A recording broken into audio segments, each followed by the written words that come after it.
Greetings, dear friends, and heartfelt thanks for weaving your path to the Elven Lore channel. Today, we unravel the delicate threads of the apartment. A cinematic tapestry by Billy Wilder. To those yet to wander through its story, I beckon you to first immerse yourselves in its world before joining this reflection. C. Baxter, a young soul aflame with dreams of ascent, pours his days and nights into the pursuit of triumph. A solitary figure, he lingers longest in the office, departing after all others, driven by the promise of a loftier place in the weave of his existence. The apartment spins a tale of society's fragile hearts, those denied a just path to rise, forced to tread shadowed byways, unworthy of their dignity, to climb toward higher stations. The film lays bare a piercing critique of modern exploitation, a relentless system that demands the sacrifice of identity, serenity, and values for the fleeting allure of a worthy life.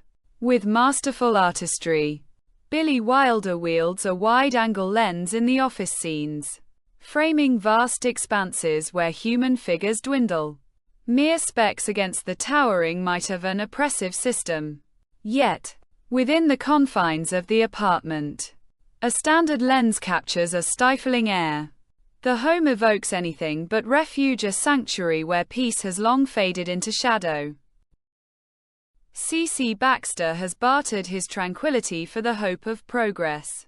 His apartment, a prison of his own making, is yielded to the grasping hands of the privileged elite in his quest for advancement, those who exploit the vulnerable, preying upon their weakness, and swiftly reminding them of their lowly place at the faintest whisper of defiance or independence. The camera lingers in the office, where the manager's disdainful conduct toward their subordinates mirrors the cold authority of wardens over prisoners. Their scorn and the vast gulfs of class disparity ceaselessly thrust the workers' inferiority upon them, fortifying the unyielding structure of this exploitative order. The lens shifts between office and Baxter's home, tracing a ceaseless cycle that unveils the decay of human spirit. Clinging to this existence is a futile flight from the void of meaning. The word, life, lies hollow, a mere husk of its former essence. A critique of modern exploitation and historical context. Woven into the fabric of 1960s America, the apartment emerges in an era when corporate empires loomed large, and societal pressures for success ensnared souls in exploitation's web. Wilder subtly unveils the constraints upon women in this patriarchal age. Fran, an elevator operator, embodies a woman compelled by a male-dominated society to seek emotional refuge or advancement through ruinous bonds. These threads still resonate in our modern tapestry, where workplace pressures and unequal ties continue to demand the surrender of one's essence. Analysis of characters and emotional bonds. The heart of the story beats with the tender yearning between C. Baxter and Fran, two souls chasing their elusive dreams. Baxter, hungering for wealth and status, trades his identity to those above him, climbing ambition's ladder.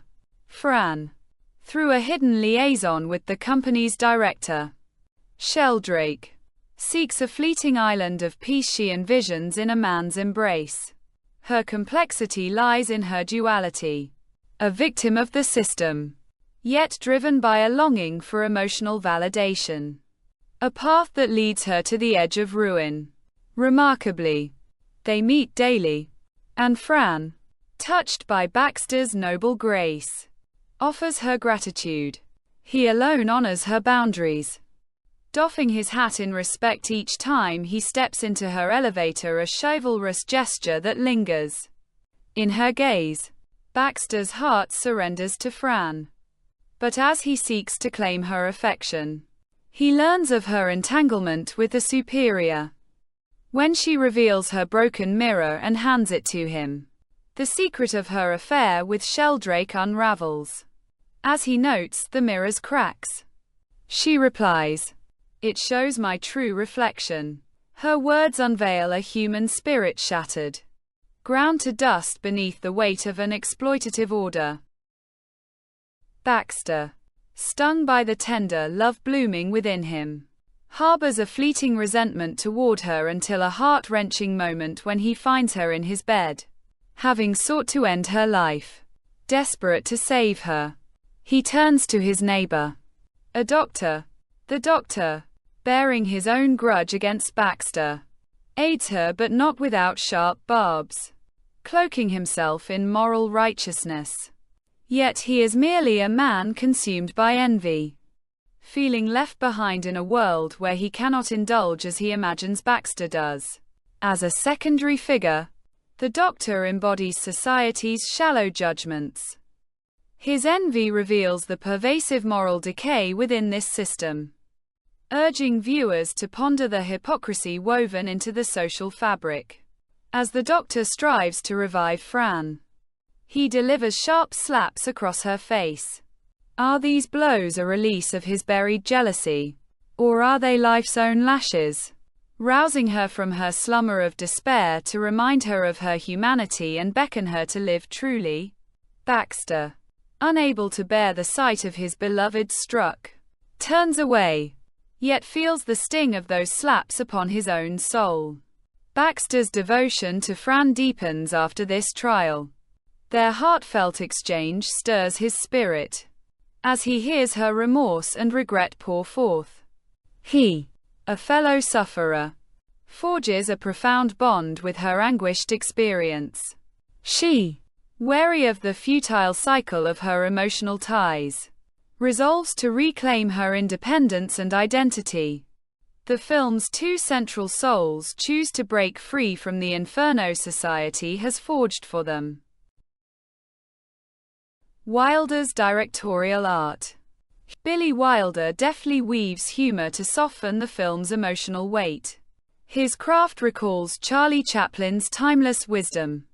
When asked to define happiness, Chaplin declared, "The space between two miseries is happiness." Wilder's humor is a gentle nudge to the audience. For the tale the apartment tells unfolds daily before our eyes in the world's unyielding reality. Yet we seldom pause in solitude to reflect, limping along a predetermined path, living out our indignity.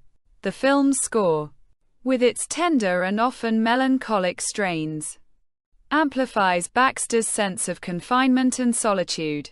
The cramped, cluttered design of his apartment stands as a metaphor for a prison that has stolen his peace.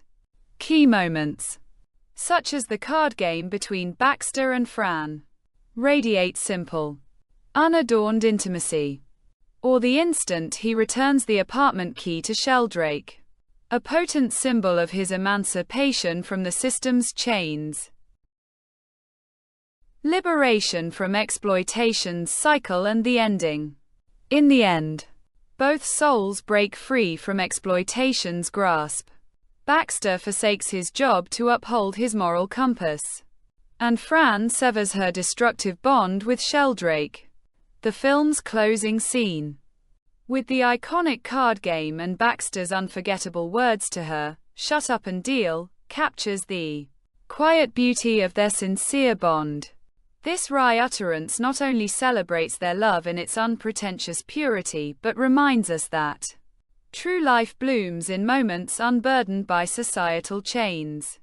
Wilder, with this ending, sidesteps romantic cliches, weaving a hopeful yet open tapestry.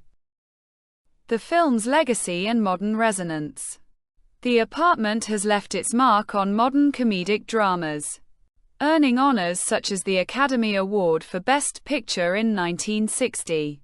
Its message endures, a timeless critique of exploitation that still threads through today's world.